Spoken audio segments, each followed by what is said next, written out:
Yes, hello friends, what's going on? Welcome back to the channel Football Therapy with me, your host, Jan. I hope you are doing well, friend. I really do hope that. Welcome back to Chelsea News, of course. The thrice series daily here on the channel where I talk about what's being said about Chelsea. I aggregate the information for you, give you my opinion on it for whatever that is worth. But more importantly, reach out and ask for yours, dear sweet friend. Finally, some insight on what's going on with the Moises Caicedo deal, for updates from Romano and indeed The Athletic. And rather interestingly, Squawker explaining why Chelsea could be building the best young midfield in the world. Man, interesting stuff indeed. I'm delighted to let you know this video is brought to you by OneFootball. My partner OneFootball is totally free. It's the best footballing companion app there is out there, available on all devices. It will give you alerts. You can follow Chelsea on there in terms of not the official page Chelsea, but get Chelsea alerts. You know, when the lineups come out, you get the lineups, you get the statistics from games, you get transfer news, general news, but it's not just Chelsea, of course, it's the world of football. Why wouldn't you want to use this in between watching my videos, considering it's entirely free? Well, if you want to watch it, simply click the link in the top of the description and utilize this free, in the world where you have to pay so much, this free service now. Alright then, we'll talk about the midfield in just a moment, as holistically. Let's talk about Fabrizio Romano. Look, he said on his YouTube channel yesterday that Chelsea are finally, for the first time in negotiations with Brighton, are going to go higher than their base fee of £70 million. Now, we've known for a long time Brighton, for one reason or another, we'll read more about this in a moment, rate Caicedo as like a 100 milli player, despite being 21 and not really playing in the Prem for that long. They do. I personally have inherent fears about Brighton's valuations of assets, both buying and selling, but still here we are. Now, I do think Chelsea should have probably pushed past the 70 million base fee. Bearing in mind, they try, rightly or wrongly, they're trying to use Declan Rice as a barometer, you know, for the valuations of this. But Declan Rice was £100 million base fee, and then it was £5 million in add-ons. We've offered 30 million base fee less. Now that's probably fair in a regular world, but we're not in that. So here we are, 70. So what's 70 going to go up to? It could go up to, like, if we go to 80 million plus, I don't know, 10 million in add-ons. And remember, add-ons, if usually, and hopefully as are in this case, if you win the Premier League, if you win the Champions League. And every kind of football fan at this point would be like, yeah, dude, totally fine. I will pay those add-ons if this guy is an integral figure. Well, he doesn't have to be an integral figure. He just needs to be the club winning it. Point being, man, I'm down. Like, do it. It's cool. It's fine. Totally. We'll see what happens there, but that's kind of what's holding things up at the moment. We'll get more details of what's expected to happen from The Athletic. Bobby Vincent, though, has written from Football.London that the player himself, Caicedo, has got his heart set on the Chelsea move. And usually, when you emotionally prepare yourself for a big transfer like this, I imagine from a player, for an X amount of time, as the summer's getting on, you're kind of like you're like percolating the energy towards, I'm going to be there. This is what's happening. It looks exciting there. They're buying good players. I'm going to be playing next to Enzo Fernandez. It's in my head. And at that point, you don't want to suddenly go, solid, I'll go to PSG. Do you know what I mean? Like, even though they pay me loads of money and they're in the Champions League or whatever, you sort of convince yourself that that's the way to go. And seemingly that's what's happened here. Bobby Vincent writes, Caicedo's head shan't be turned. He will not look elsewhere. He wants to go to Chelsea. Chelsea want him. And again, like I always said, this deal, you know, you'd put the farm on this deal happening. And I still genuinely feel like that. But you'd kind of want it done sooner rather than later. Granted, we've done pretty well so far. We've got loads of business done.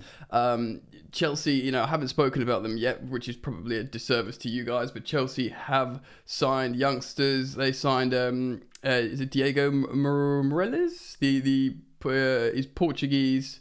I think he's Belgian-Portuguese, a young player, 18-year-old. He was pictured in the kit. And, of course, we've confirmed the signing but yesterday of Angelo Gabriel from Santos, who's an 18-year-old winger. Who's a right-sided, left-footed guy. So suddenly we've got all these youngsters that can play on that side, but not actually like a senior, high-profile winger. Gabriel, by the way, has loads of senior experience, which blows my mind. Just while I'm talking about him, I'm quickly just going to read you this. So he, Chelsea writes, he's got 129 first-team appearances for Santos. He's 18 years old. He's got 129 first team. I mean, I feel like I gotta keep saying it because that is wild. He made his debut when he was 15.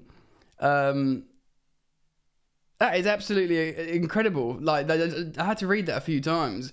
So, amazing. He's made it. For Santos is a massive team in Brazil, the Neymar team, the other big player teams, and Pele there as well. To make your debut at 15 and then rack up 129 appearances by the time you're 18, it's pretty profound stuff. Anyway, I've explained, it's worth mentioning, I should have done, more time on the youngsters, but as they sort of, because they're probably on loan, Strasbourg's there, so they can get their visas essentially. But it is worth talking about. It's interesting. And obviously we'll be getting a list of the players that are going onto the preseason tour. That will be referenced in the second video of today. So good opportunity now to remind you to hit the bell when you subscribe, because there are multiple videos a day and I don't want you guys to miss them. So yeah, subscribe, hit the bell. And if you do want to support me, drop a like and always comment. Right, so a bit more on Caicedo before we talk about the amazing midfield balance. Andy Naylor writes, Brighton and Hove Albion are looking for £100 million for Chelsea if they are to land Caicedo this summer. There's been contacts between the clubs at executive level, and Chelsea have registered their interest in signing the Ecuador midfielder, although figures haven't yet been discussed. What? Well, that's going against what Fabrizio Romano had said. Brighton regard Declan Rice's potential transfer. Oh, this is older. Oh no, it's only a few days old. I mean, it's 1 day old. His potential transfer to Arsenal, mate. His transfer to Arsenal, because this is a day old and he moved to Arsenal yesterday. You expect better from the Athletic. Yeah, well, it's also worth mentioning as well. Arsenal did bid for Moises Caicedo in January. And do you know how much they bid?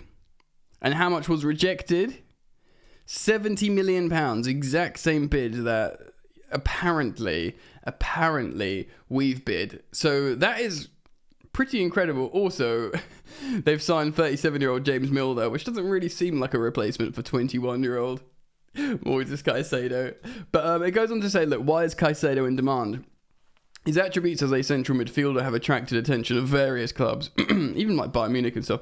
He's quick, mobile, and combative. Oh yeah, with a good and accurate range of passing, and has developed an expertise in regaining possession with anticipation and tackling, turnovers and high turnovers. Important in the modern game.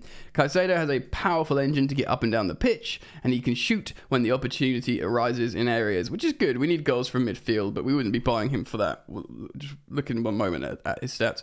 What makes him particularly appealing is he's only 21, so there's room for further growth. Yeah. Also, he's positionally versatile, which isn't something we'd be looking for. We want to buy specialists in certain positions. We're done with the versatile players that are great in a pinch, but now we need specialists in each position. But it is also helpful because, for example, if a fullback goes forward, which of course they will a lot under Pochettino, he can fill in and occupy the space to make sure opposition can't run into, vacated space. He's comfortable moving in different areas, which is always going to be a bonus. Do you know what I mean? So before we look at the stats, what have we learned here? Chelsea are finally going, despite what the Athletic are reporting, and it seems, despite being published yesterday, a little bit dated, finally going over our initial £70 million base fee, which is the fee that was rejected from the Arsenal bid in January. So that's a little bit of context is required. The player has got his heart set on Chelsea. He won't have his head turned now. And though he is expected to go on tour, as things stand, to USA with Brighton, Chelsea still think they could get this done and send him out to their respective tour.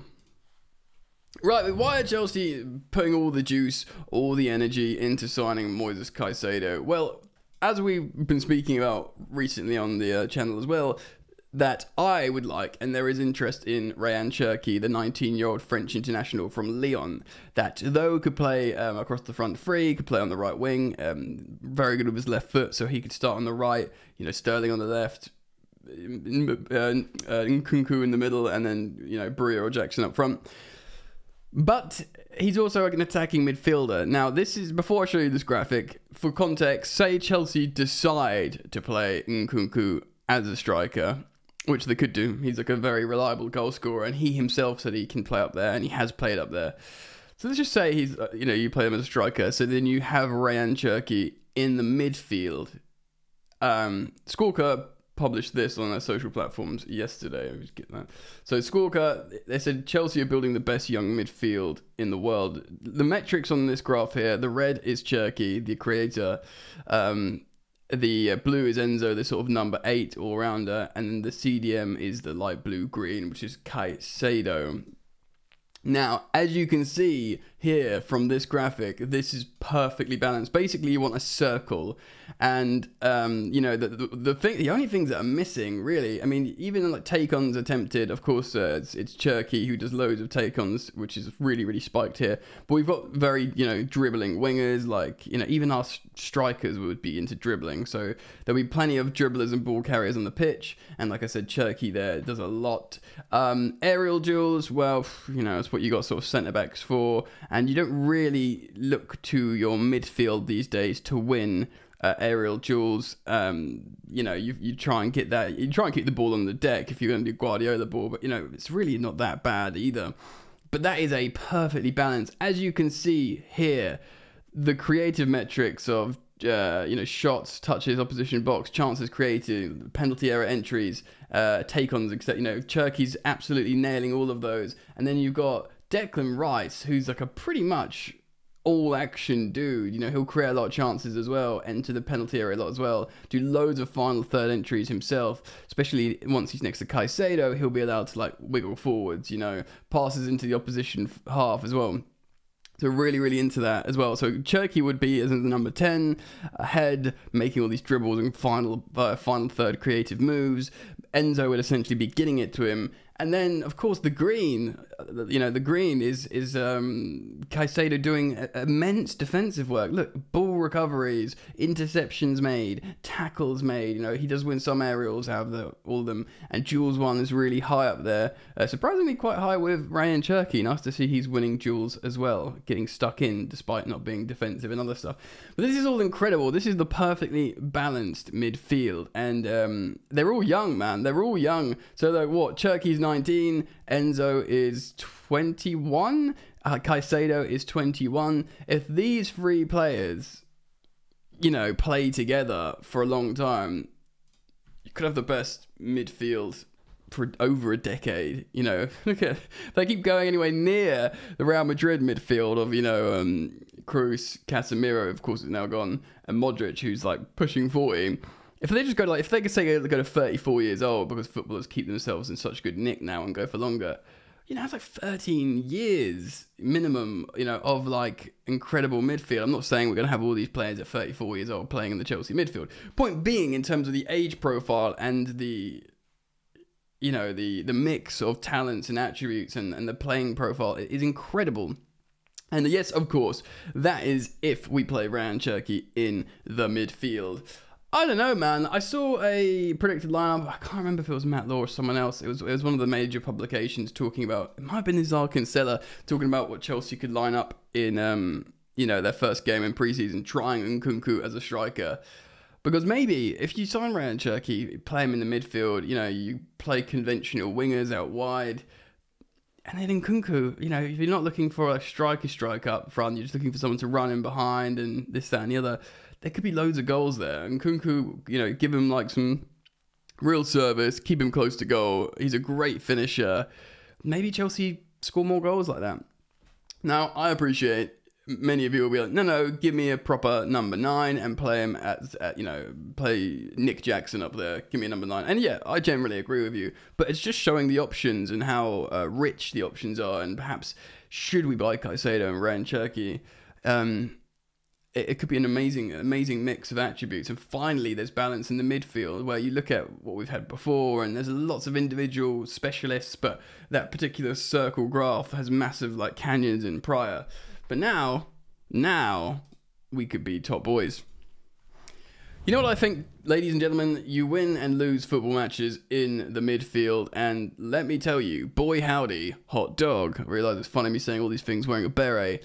That is a scintillatingly hot midfield, and one that I think would do absolute bits in the Premier League, and we would win lots of games, score goals, keep clean sheets, and all heal our broken hearts.